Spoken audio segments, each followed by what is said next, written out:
O chudokrvnosti môžeme hovoriť 1001 krát. Je to naozaj téma veľmi široká a týka sa veľkej skupiny ľudí, asi trošku viac žien ako mužov, a môžeme ju vlastne rozdeliť na niekoľko skupín. Najskôr si povedzme, čo tá chudokrvnosť znamená. Znamená, že ten človek má v krvnom obraze menej hemoglobínu. Hemoglobín je červené farbivo v červených krvinkách. Nie vždy musí byť chudokrvnosť spojená aj s nedostatkom tých červených krviniek. Niekedy je len nedostatok toho hemoglobínu. Predstavte si červenú krvinku ako červenú loptičku, v ktorej vo vnútri pláva dostatok červeného farbiva. To červené farbivo alebo hemoglobín prenáša kyslík v tele a je nesmierne dôležitý. Kyslík prenáša v tele k tkanivám a z tkanív preč oxid uhličitý smerom do pľúc.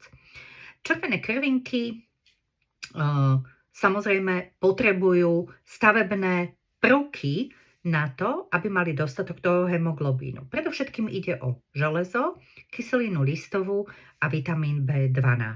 No a práve toho železa majú často ľudia málo. Častejšie ženy trpia tou chudokrvnosťou, pretože každý mesiac menzesom strácajú železo a často v potrave ho nemajú dostatok. Potrava musí byť bohatá na také potraviny, ako sú vnútornosti, špenát, cvikla, vajíčko, celozrné potraviny. A niekedy ani to nestačí, preto treba tými tabletami vyvažovať nedostatok železa. Pretože potom, keď je toho hemoglobínu málo, hemoglobín je vlastne názov odvodený od slovíčka hem, čiže železo, tak potom tie krvinky sú menšie, slabšie, prenášajú menej kyslíka a človek je unavenejší. Železo zároveň je dôležité aj pre naše vlasy a jeho nedostatok signalizuje zvýšené padanie vlasov, únava, celková svalová slabosť, aj taká celková slabosť, ako keď človek naozaj že nevládza a pritom nemá dôvod nevládať. No a potom v staršom veku často chýba vitamín B12. Ten chýba často aj ľuďom, ktorí majú celiakiu, intolerancie potravinové a majú problém so vstrebávaním vlastne v čreve. Je to dôvod ten, že črevo je ako keby zapálené a tá sliznica potom nevstrebáva potraviny a nevstrebáva ani ten vitamín B12. Starší ľudia často majú problém s tzv. Vnútorným faktorom. Ten vlastne sprostredkúva to, aby zjedený vitamín B12 naozaj sa dostal aj do krvi. On sa tam musí dostať prostredníctvom toho vnútorného faktora. A jednoducho starší ľudia často toho vnútorného faktora majú málo alebo je nefunkčný. Rovnako ľudia, ktorí mali operovaný žalúdok, môžu mať s tým práve problém. Alebo ľudia s chronickou gastritídou, s chronickou vredovou chorobou žalúdka a podobne.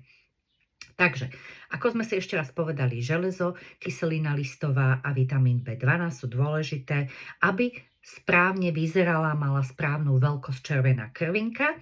Keď je ich nedostatok, vzniká chudokrvnosť a to sa prejavuje celkovou únavou, malátnosťou, padaním vlasov, ale aj mnohými ďalšími príznakmi. Dokonca môže byť aj polyneuropatia predkolení v dôsledku práve nedostatku železa, vitamínu B12 a podobne. Pri nedostatku vitamínu B12 môže byť aj spomalený metabolizmus, ďalej môže byť depresívne syndrómy a bolesti rôznych končatín v dôsledku poškodenia nervov, lebo vitamín B12 je dôležitý pre mozog a aj pre nervy, nielen pre tie červené krvinky, o ktorých som vlastne dnes začala hovoriť, ako o chudokrvnosti. Čo treba spraviť samozrejme je ísť k lekárovi, ak máte ťažkosti a on z krvného obrazu vidí, či máte alebo nemáte dostatok toho hemoglobínu. Takže toľko dnes téma chudokrvnosť.